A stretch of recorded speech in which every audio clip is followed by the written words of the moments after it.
Hello students, so we are continuing in AS1 presentation of financial statements. So in this lecture we are going classification of current versus non-current assets or liabilities. So it means we will see whether an asset or liability is to be classified as current or non-current. तो उसमें हम दो concept discuss कर रहे हैं. Number one we will see on basis of operating cycle and second we will see on basis of refinancing और roll over facility which is also called reschedulement of current liability. It means when current liability is rescheduled, so it may be classified as current liability or non-current liability. Let us start with first of all concept of operating cycle and how to classify asset or liability into current or non-current. So first we have current or non-current, so which may be asset or liability. So this is on basis of concept of operating cycle. So let us see what is the rule. So as per Ind AS 1, so our basic rule is as per Ind AS 1.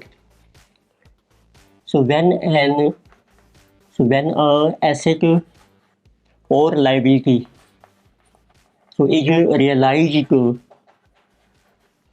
Normally भी से क्या कि asset को हम realise करते हैं और settle को लाइबिलिटी को जैसे हम पे करते हैं जिसको हम कहते हैं सेटलमेंट और liability. It means when an asset और लाइबिलिटी इज रियलाइज्ड और settled with in a period of, so first possibility is within a period of 12 months, so from reporting date होती है जिस डेट को आपकी बैलेंस शीट बन रही है, so it is also called as balance sheet date.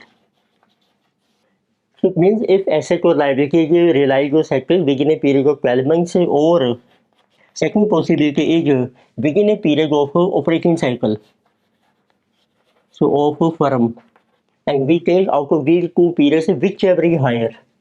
So whichever is higher. It means आपके 12 months का पीरियड है और देखिए आपका ऑपरेटिंग साइकिल हायर है 12 मंथ से, सपोज देखिए 15 months, then we will take period of 15 months. So it means any asset which is realized within this period or liability which is settled within this period, so it is called as current asset or current liability. So it means देखिए आपकी asset realise हो जाएगी within this period 12 months और within period of operating cycle which ever higher, then it will classify जाएगी current asset, और यदि आप liability पे कर देंगे इस टाइम में इट विल बी क्लासीफाई जाएगी current liability. But if it is settled after this period, then it will be classified as non-current. So if asset is realized or liability is paid, so after this period, तो this period में जो भी इन दोनों से higher होगा and it is settled after this period, then it is classified as non-current.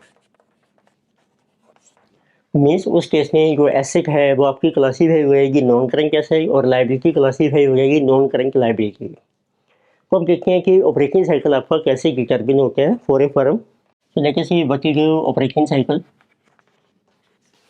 Operating cycle means total time period which is required from date of purchase of raw material so till collection of debtors. It means simple definition is operating cycle so of a firm. So firm is also called entity, firm or entity. So is total time period so which is required so from date of purchase of raw material. Manufacturing firm से हम raw material purchase करते हैं और it may be goods in case of trading firms. It means it is the total time period which is required from date of purchase of raw material or goods so till so collection of receivables. Receivables arise होते हैं जब हम cell करते हैं, so it is also called as till collection of sales. तो उसमें इसका जो साइकिल बन जाते हैं, तो नॉर्मली देखिए आप, सबसे पहले होते हैं हमारा raw material purchase. Raw material purchase करके फिर हम इसको कन्वर्ट करते हैं WIP में। जैसे मैन्युफैक्चरिंग फर्म है, तो जिसे कि WIP produced, which is work in progress. WIP आपका कन्वर्ट होता है फिनिश गुड्स में। It means finished goods which is noted जाएगा FG, finished goods produced. Finish उसको फाइनली हम सेल करते हैं, तो उससे डेटर्स राइज होते हैं आपके। It means debtors collected. उसमें सब आप देखिए टोटल टाइम पीरियड कितना है। तो सबसे पहले आपने जब मटेरियल परचेज किया है, वो कुछ टाइम के बाद WIP में कन्वर्ट हो जाएगा, तो किसी कहा गया रॉ मटेरियल पीरियड। तो इसमें ये जो डिफरेंस आएगा आपका, जिस इज रॉ मटेरियल पीरियड। तो मीन्स कितने टाइम के लिए मटेरियल का स्टॉक हमारे पास रहता है, जिस इज रॉ मटेरियल पीरियड। फिर WIP भी कुछ टाइम के बाद कन्वर्ट हो जाएगा फिनिश गुड्स में। तो this we calculate WIP period. अब फिनिश गुड्स आपकी रेडी हो गई हैं, अब उनको हम करते हैं सेल। तो फिनिश गुड्स आर सोल्ड। तो जब तक ये सेल नहीं होती हैं, तो जिसे कहा गया फिनिश गुड्स पीरियड। तो it means this is finish goods sold. और कितने टाइम के बाद सेल हो रही हैं, जिसे कहा गया फिनिश गुड्स पीरियड। अब सेल्स हो गई हैं, तो नॉर्मली आपकी सेल्स क्रेडिट पर हो रही हैं, तो कितने टाइम के बाद आपको मनी कलेक्ट होगी डेटर से, this is our collection period. So this is collection period from debtors. तो आपकी मनी कलेक्ट हो जाएगी, फिर सर्कल आपका दोबारा से स्टार्ट हो जाता है। फिर हम एक नया मटेरियल परचेज करते हैं, WIP प्रोड्यूस होता है, फिनिश गुड्स प्रोड्यूस होती हैं, finally goods are sold and debtors arrive and money is collected. अब इसमें जो टोटल टाइम आपको लग रहा है, जिसका नाम है ऑपरेटिंग साइकिल। तो इट मीन्स आपका फार्मूला बनाते हैं, इसको कहते हैं normal operating cycle of firm. तो फार्मूला है ये नॉर्मल ऑपरेटिंग साइकिल। तो आपने लेना है रॉ मटेरियल पीरियड, इसको आप शो कर लीजिए R से, WIP पीरियड W से, फिनिश को उसका पीरियड है F, एंड डेटर्स पीरियड है G। तो this is total operating cycle. तो इसको हम डिनोट कर रखे हैं, रॉ मटेरियल पीरियड हमने डिनोट किया है R से, WIP W, एंड जो फिनिश उसका पीरियड है F, और डेटर्स का पीरियड है G। उन सबको ऐड करके आपका आ जाएगा total operating cycle. This is also called normal operating cycle, and this can be less than 12 months और it can be more than 12 months. तो अब आपने पीरियड लेना है विच एवरी हायर 12 मंथ्स और ऑपरेटिंग साइकिल। तो कुछ इलस्ट्रेशन देखिए कि इसके बेस पर वो एसेट और लायबिलिटी को किस तरीके से क्लासीफाई करेंगे करंट और नॉन करंट में। So let us see some illustrations. Number 1 item may be our advance given to suppliers. This is for purchase of goods or raw materials. एक नॉर्मल प्रैक्टिस चलती है बिजनेस में, आपने raw material purchase करने हैं, तो उसके लिए कुछ हमें एडवांस पेमेंट करनी पड़ती है सप्लायर को। अब ये जो आपने एडवांस पेमेंट की है, कि जब आपका मटेरियल का स्टॉक परचेज हो जाएगा, उसकी आप पेमेंट करेंगे, उसमें ये एडजस्ट हो जाएगी। It mean this advance payment is adjusted. So at a time of final payment, जब भी आपको फाइनल पेमेंट करेंगे, सो टू क्रेडिटर्स। उसमें जब आप मटेरियल परचेज कर रहे हैं, उससे क्रेडिटर्स राइज होते हैं। अब जो रॉ मटेरियल है, so this is consumed in normal process of operating cycle. तो उसमें जो एडवांस आप पे कर रहे हैं, इसका टाइम पीरियड कितना माना जाएगा। It means we can say कि इट विल बी सेटल के within a normal operating cycle. So therefore it is classified as current asset. It mean जो आपने एडवांस पे किया है, इसकी रिकवरी हो जाएगी within period of normal operating cycle. Therefore it is classified as current asset. तो second है, अब जैसे कोई भी फर्म है, उसको एक इलेक्ट्रिसिटी का कनेक्शन लेना पड़ता है, उसके लिए भी हमें कुछ सिक्योरिटी डिपॉजिट करना पड़ता है, जिसे कहा गया इलेक्ट्रिसिटी सिक्योरिटी डिपॉजिट। ये जो सिक्योरिटी डिपॉजिट होता है, जितना आप इलेक्ट्रिसिटी का लोड ले रहे हैं, उसके बेस पर आपको कुछ मनी डिपॉजिट करनी पड़ती है। बट जिसे कि अब जो कनेक्शन आपने लिया है, इतनी किसी security deposit for a new electricity connection. अब ये जो इलेक्ट्रिसिटी कनेक्शन है, इसको हम यूज़ करेंगे अपनी फर्म में permanently for long period. It means electricity connection to be used for long period. It mean जब आप इस इलेक्ट्रिसिटी कनेक्शन को रिमूव करते हैं, तब आपको ये रिफंड मिलेगा सिक्योरिटी डिपॉजिट का। तो हम इसमें कह सकते हैं कि जो इलेक्ट्रिसिटी डिपॉजिट है आपका, this is not adjusted within normal operating cycle. It means there our rule is it is not to be adjusted exhaustive means we can also say that और रिफंडेड, तो इसका आपको refund नहीं मिलेगा। So within normal operating cycle, तो it means it will be classified as non current asset. It means ये जो आपने एडवांस पे किया है, सिक्योरिटी डिपॉजिट की है इलेक्ट्रिसिटी के लिए, so it will be a non current asset, NCA. So let us see third illustration number C. So this is a tender deposit. It is also called as earnest money deposit. तो इसी से मिलके जुल के आपको और deposits मिलेंगे।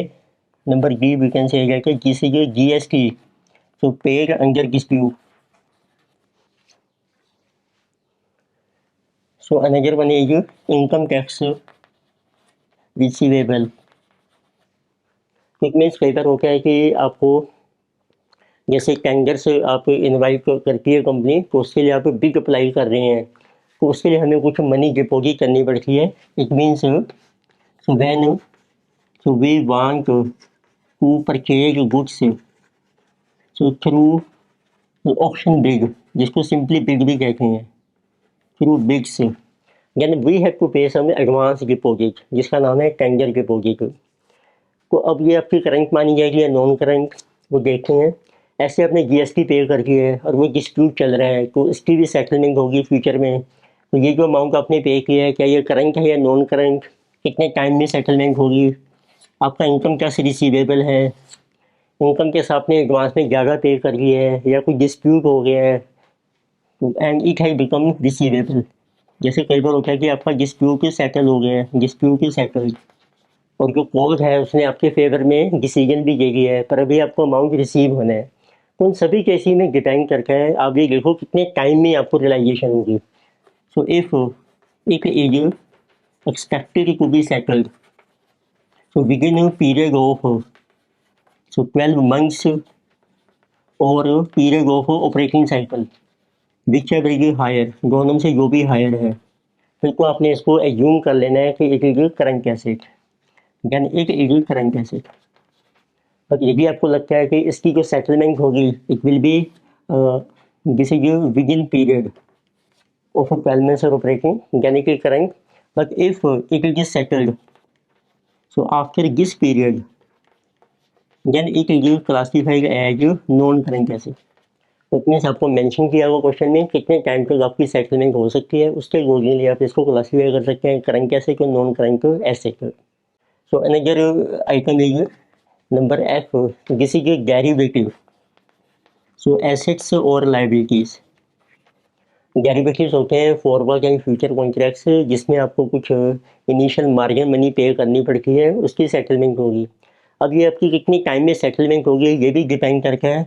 यदि आपकी सेटलमेंट हो रही है विदिन पीरियड ऑफ 12 मंथ्स और within period of operating cycle which ever is higher, फिर कोई ये भी करंट एसेट बन जाएगी, अदरवाइज ये नॉन करंट एसेट या नॉन करंट लायबिलिटी मानी जाएगी। So another item is G, this is our warranty provision. तो वारंटी प्रोविजन होता है आपने गुड्स सेल कर दी हैं, उसके एक वारंटी का टाइम दिया है अपने कस्टमर को, यदि 1 ईयर के अंदर डिफेक्ट आता है तो हम उसको रेक्टिफाई करेंगे, या विदिन 2 ईयर्स का टाइम है, तो उसमें वारंटी प्रोविजन भी डिपेंड करता है।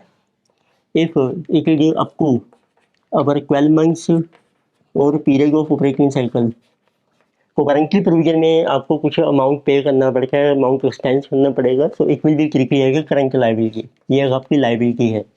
But and if it is to be settled after 12 months or operating cycle, whichever is higher, then it will be non-current liability. It means warranty provision can be short-term provision, current को कहते हैं short-term, और it can be long-term provision. फिर एक और आपकी illustration है actual insurance spheres. अब जैसे इंश्योरेंस कंपनीज होती हैं वो क्लेम सेटल करती हैं, तो उनके पास कुछ स्पेयर पार्ट्स होते हैं। अब जैसे कोई क्लेम आपने पे करना है, लेकिन उस क्लेम को आपने पे कर, अब ये जो इंश्योरेंस पेयर्स पार्ट्स हैं आपके, उसको हम बैलेंस शीट में किस तरीके से क्लासीफाई कर रहे हैं वो डिपेंड करता है। तो यदि को आपने इसको यूज़ करना है, जैसे कोई आपकी एसेट है, मोटर कार है, या कोई रूटीन आइटम्स होते हैं, गुड्स हैं, तो if so used with property plant and equipment, ये इस टाइप के स्पेयर पार्ट्स हैं जो प्रॉपर्टी प्लांट एंड इक्विपमेंट के साथ हम यूज़ करेंगे, then it will be classified as so it is a non current asset। But if it is used with goods, if these are to be used with our goods, then it will be classified as a current asset. It means insurance pair parts होते हैं जो भी आपने hold कर रखे हैं claim को settle करने के लिए, तो डिपेंड करता है किस टाइप के स्पेयर पार्ट्स हैं। यदि आपके यूज होंगे विद पीपी तो ये नॉन करंट बन जाएगा, and if it will be used with goods it will be classified as current asset. तो ये हमने डिस्कस किया है पहला case, how to classify current and non current asset और liability on basis of operating cycle. Second consider करके हम on basis of refinancing और रोल ओवर फैसिलिटी। तो second we are going classification of current liability on basis of refinancing और roll over facility. So let us see what is our rollover or refinancing facility. So in this case what happens, firm has a current liability, so we can say that presently a firm has so current liability so as on reporting date, but firm has another facility that its time period can be extended. It means it can be rolled over for a further time period or it can be refinanced. Refinance means हम current को convert कर सकते हैं long term loan में। तो it means firm की presently है current liability as an reporting date, but so firm has facility to reschedule so its payment period. तो इसका जो पेमेंट का पीरियड है उसको हम रीशेड्यूल कर सकते हैं, उसको हम कहते हैं रोल ओवर और रीफाइनेंसिंग फैसिलिटी। और इसमें दो केसेज आते हैं आपके। तो पहला केस है केस नंबर 1, देखिए फर्म के पास ये फैसिलिटी पहले से ही है एज ऑन रिपोर्टिंग डेट और we can say up to reporting date. तो if firm has this refinancing facility this is up to reporting date, it means 31 March तक आपके पास फैसिलिटी है।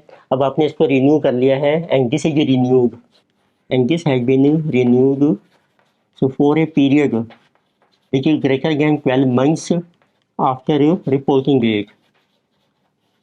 इसमें उसका टाइम पीरियड हमने एक्सटेंड करवा लिया है फॉर मोर देन 12 मंथ्स, और जो 12 मंथ्स हम कंसीडर कर रहे हैं आफ्टर रिपोर्टिंग डेट, तो फिर ये आपकी जो है क्लासीफाई हो जाएगी non current liability. So it is classified so as non current liability, क्योंकि अब इसका जो पीरियड है टाइम पीरियड है पेमेंट का जिसे कि फॉर मोर देन 12 मंथ्स। अब ये जो फैसिलिटी आपने रिन्यू करनी है एक है जो रीफाइनेंस्ड इस फैसिलिटी, तो ये आपने कब तक करनी है, तो इसके दो पॉसिबिलिटीज़ हैं। इसको आप रिन्यू कर सकते हैं up to reporting date, it means जैसे आपकी रिपोर्टिंग डेट है बैलेंस शीट डेट है 31 मार्च, उससे पहले पहले आप रिन्यू कर लीजिए, और आप रिन्यू कर सकते हैं after reporting date but up to date of approval of accounts. It means reporting date के बाद होता है कुछ टाइम लगता है हमें अपनी बुक्स ऑफ अकाउंट्स में अप्रूव कराने में, अप टू दैट टाइम आप इसको रिन्यू कर सकते हैं। तो इसको हम कहते हैं event occurring after balance sheet date but किसी एडजस्टिंग इवेंट। तो इट मीन जब आपकी एडजस्टमेंट हो रही है after reporting date but up to date of approval of accounts, तो किसी का जो एडजस्टिंग इवेंट, तो एक तरीके से हम इसको एडजस्टिंग इवेंट मानते हैं which is after balance sheet date, which is occurring after balance sheet date. तो इन दोनों केसेस में ये क्लासीफाई हो जाएगी as a non current liability. अब आता है second case, next we have case number B. इसमें देखा आपने फर्म है कि refinancing facility up to reporting date. Second जैसे कि फर्म के पास अभी कोई एग्रीमेंट नहीं है रीफाइनेंसिंग फैसिलिटी का, it means firm has so no agreement so of refinancing facility and this is up to reporting date, but आपके पास पॉसिबिलिटी है कि आफ्टर बैलेंस शीट डेट हम इसको रीफाइनेंसिंग की फैसिलिटी अवेल कर सकते हैं। It mean we say but there is possibility of getting this facility after balance sheet की डेट। इसको हम कहते हैं पोटेंशियल टू रीफाइनेंस फैसिलिटी, हमारे पास पोटेंशियल है, बट इस पोटेंशियल को हम कंसीडर नहीं करेंगे कि आपके पास फैसिलिटी है, और हो सकता है आपने एग्रीमेंट साइन कर लिया है after reporting date but up to date of approval of account से जाके जिस फैसिलिटी की रिन्यूड। और सेकंड पॉसिबिलिटी क्या है कि आपकी जो ये लाइबिलिटी है इसको आपने करवा लिया है refinance, it is refinance. So after reporting date but up to date of approval of books of accounts, तो जिस डेट तक आपके बुक्स ऑफ अकाउंट्स अप्रूव होने की up to that date but किसी आफ्टर रिपोर्टिंग डेट, तो इस case में हमने लिखा ही है कि हम जो पॉसिबिलिटी थी उसको कंसीडर नहीं करेंगे। फर्दर देखिए आप रीफाइनेंसिंग भी कर लेते हैं and this refinance and this is also refinance for a period which is greater than 12 months. एक और भी रूल होता है कि जब क्वेश्चन में ऑपरेटिंग साइकिल नहीं किया होता है हम नॉर्मल उसका पीरियड 12 मंथ्स मान के चलते हैं and it means if this is refinance for a period greater than 12 months, so even if it is not considered, so even if this facility is not considered, it means आपने up to reporting date तक check करना है। यदि आपके पास कोई agreement नहीं है refinancing facility का, उसको हम कंसीडर ही नहीं करेंगे बैलेंस शीट पर्पज के लिए। तो आपकी जो करंट लायबिलिटी चल रही थी इट मीन्स हम ये यूम करेंगे कि वो भी रीफाइनेंस नहीं हुई है। So it means current liability जो है as on reporting date will be classified, उसको हम क्लासीफाई करेंगे एज करंट लायबिलिटी। तो इवन इफ आपने रीफाइनेंसिंग कर ली है for a period of more than 12 months but after balance sheet date and up to date of approval of accounts, it means वैसे ये एडजस्टिंग इवेंट है पर इस केस में इस एडजस्टिंग इवेंट को हम कंसीडर नहीं करेंगे as per in case of one. तो ये हमने डिस्कस किए दो कॉन्सेप्ट्स कि करंट और नॉन करंट को कैसे क्लासीफाई कर रहे हैं। एक तो था कॉन्सेप्ट ऑफ ऑपरेटिंग साइकिल और एक हमने किया करंट लायबिलिटी के केस में इसको किस तरीके से रीक्लासीफाई करके करंट लायबिलिटी और नॉन करंट में इन केस ऑफ रीफाइनेंसिंग और roll over facility.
So let us see some examples on basis of this. So let us see example number 8.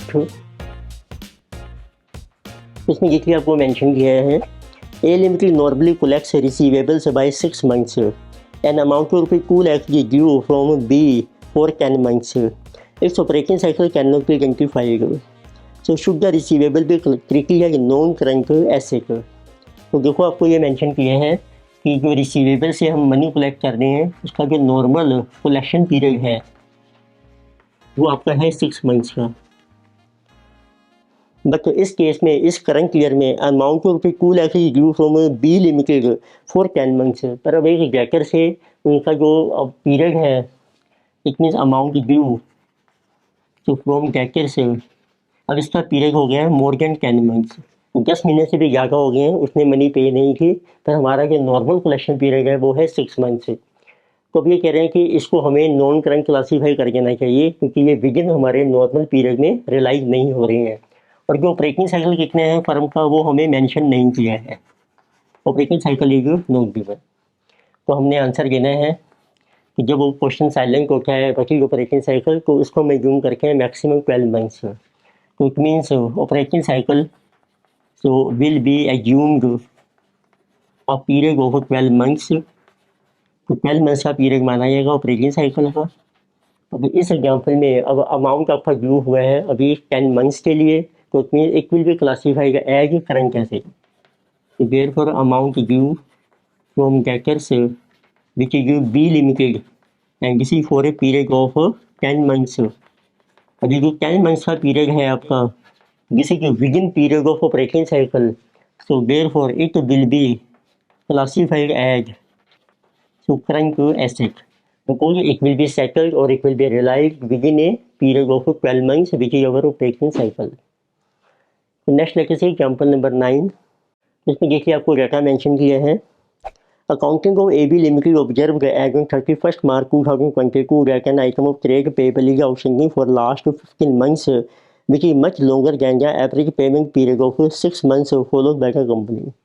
तो कंपनी है AB Limited, जब आप बैलेंस शीट बना रहे हैं एज ऑन 31st मार्च 2022 तो आपका एक अमाउंट पेबल्स हैं क्योंकि जा रहे outstanding for a period of so more than 15 months और we can say that equal to 15 months. तो 15 मंथ से भी ज़्यादा का टाइम हो गया है कि अभी आपको अमाउंट रिसीव नहीं हुआ है, बट हमारा जो नॉर्मल पीरियड है आपका नॉर्मल पेमेंट पीरियड, तो नॉर्मली जो फर्म है वो अपने पेबल को सेटल कर रही है with in A period of 6 months.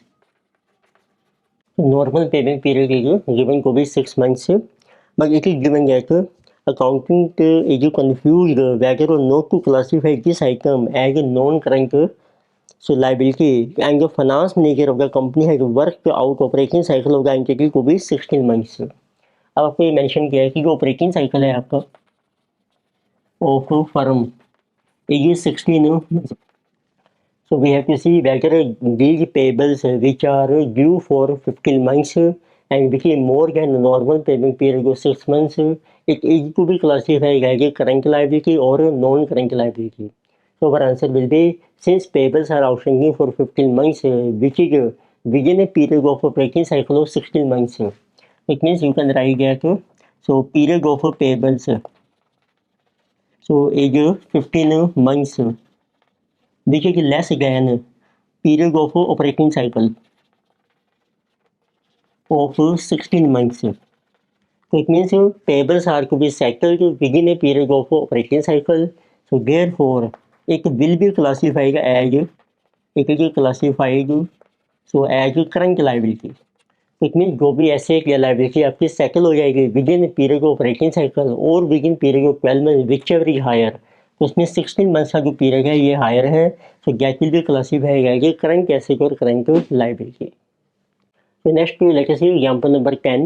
So in example 10 data given is an entity has taken a loan facility from a bank that is to be repaid within a period of 9 months from the end of the reporting period. So how should such loan be classified in the balance sheet of the entity in the following scenarios? So this is question based on rollover or refinancing facility of loan. तो इसमें जो आपको mention किया है as on reporting date, जो आपकी balance sheet date है. So firm has loan which is repayable, इसको आपने रीपे करना है with in A period of 9 months. With in 9 months it means at present it is current liability. So presently it is current liability. मतलब अब हमारे पास जो है refinancing facilities हैं, उसमें डिफरेंट केसेस आपको मेंशन किए हैं. लेकिन C number 1 case, so they are saying that prior to end of the reporting period, entity and the bank enter into an agreement to roll into a new facility. तो आपने role over facility avail कर ली है जिसे जो before reporting date, it means roll over facility so has been availed जिसे जो before reporting date, it means जो बैलेंस शीट डेट है उससे पहले ही हमने एग्रीमेंट साइन कर लिए हैं. अब ये रोल ओवर हो जाएगी एक नई फैसिलिटी में, उसका पीरियड होगा after a period of 3 years. It means now it is payable so after 3 years. अब इसको आपने पे करना है 3 साल के बाद. तो उसको कहते हैं रिन्यूअल हो गई आपकी facility. Roll over means refinancing हो गई है ऐसी, ये हम कहते हैं इसकी रीशेड्यूलमेंट हो गई है टाइम पीरियड की. तो इट मीन्स अब आपने अवेल किया फैसिलिटी बिफोर रिपोर्टिंग डेट और टाइम पीरियड है आपका more than 12 months. It means it will be classified as non current liability. So it is non current liability. फिर आपको किया है सेकंड केस। सेकंड केस में जो मेंशन किया है, न्यू फैसिलिटी को रोल ओवर या loan for a period of 3 years is agreed upon after and of reporting period. अब देखिए आपने ये नई फैसिलिटी जो है ये आप अवेल कर रहे हैं, रोल ओवर फैसिलिटी। सो ये जो अवेल ये आपने अवेल की है आफ्टर रिपोर्टिंग पीरियड। तो रोल ओवर फैसिलिटी में हमारा रूल क्या है एज पर इंडियस वन, देखिए आप इसको रोल ओवर फैसिलिटी को अरेंज करके हैं आफ्टर रिपोर्टिंग पीरियड, लेकिन इसका कोई अरेंजमेंट नहीं था हमारे पास up to reporting date and किसी जो रोल ओवर, और उसके बेस पर आपका टाइम पीरियड सेम है, it is also payable so after 3 years. और आपने जो नई फैसिलिटी अवेल की है उसके बेस पर आपको पेमेंट करनी है after 3 years, but facility avail after reporting period it means it will still be classified as current liability. तो इस ऑप्शन को हम कंसीडर ही नहीं करेंगे up to reporting date. It means एक क्लासीफाइड तो एज करंट लायबिलिटी। रीजन इसका यह है कि जो रोल ओवर फैसिलिटी है इसको आपने कंसीडर नहीं करना है, नॉट टू बी कंसीडर, क्योंकि इसका रूल है because this is availed after reporting date और आफ्टर रिपोर्टिंग पीरियड। सी में जो मेंशन किया है, existing facility from one bank and new facility arrange from another bank prior to end of reporting period. आपके पास जो पुराना लोन चल रहा है ये है किसी और बैंक से, अब आपने एक नया लोन लिया है किसी दूसरे बैंक से, तो इट मीन्स अब आपके पास है एग्जिस्टिंग जो आपकी फैसिलिटी है, एग्जिस्टिंग लोन फ्रॉम बैंक।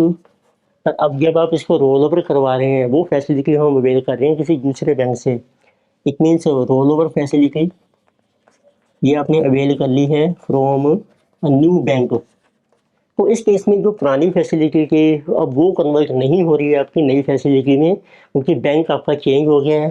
तो जो पुरानी फैसिलिटी है इसको आप कंटिन्यू कीजिए एक बीज करंट लायबिलिटी, क्योंकि उसको तो आपने पे करना ही है with in period of 9 month. और जो नई फैसिलिटी आपने ली है बैंक से for a period of 3 years ये आपकी मानी जाएगी non current, it is non current liability. It mean अब आपकी 2 लायबिलिटीज अराइज हो जाएंगी बैलेंस शीट में, एक एग्जिस्टिंग और एक आ जाएगी आपकी new facility. Then we have case number B. इसमें जो मेंशन किया है prior to end reporting period the new facility no clear कि tied up with the existing bank but the entity has a potential to refinance obligation. It means up to reporting period this is new roll over facility और we can say that new refinancing facility जिसे जो note yet availed ये अभी आपने avail नहीं की है, but there is a possibility, सिर्फ पोटेंशियल है हमारे पास कि हम उसको अवेल कर सकते हैं, but there is a potential to avail this facility. ये पोटेंशियल है आपके पास to avail this facility after reporting period. उस केस में भी हमारा रूल है as per in case one, जो आपकी पोटेंशियल है जो आपके पास पॉसिबिलिटी है to avail roll over facility after reporting period इसको हम इग्नोर कर देंगे, it will be ignored. It mean जो आपकी प्रेजेंट लायबिलिटी है जो आपने रीपे करनी है विद इन 9 मंथ में तो उसको हम एज इट इज शो करेंगे करंट लायबिलिटी। तो therefore we can say that तो present liability so will be shown as, इसको आपने एज इट इज शो करना है current liability as current liability. तो this was a good question based on example from study material of ICAI। इस lecture में हमने discuss किया concept of classification of current versus non current asset and liabilities on basis of operating cycle and then on basis of refinancing facility with examples. पर के topics हम continue करेंगे next lecture में। Thank you.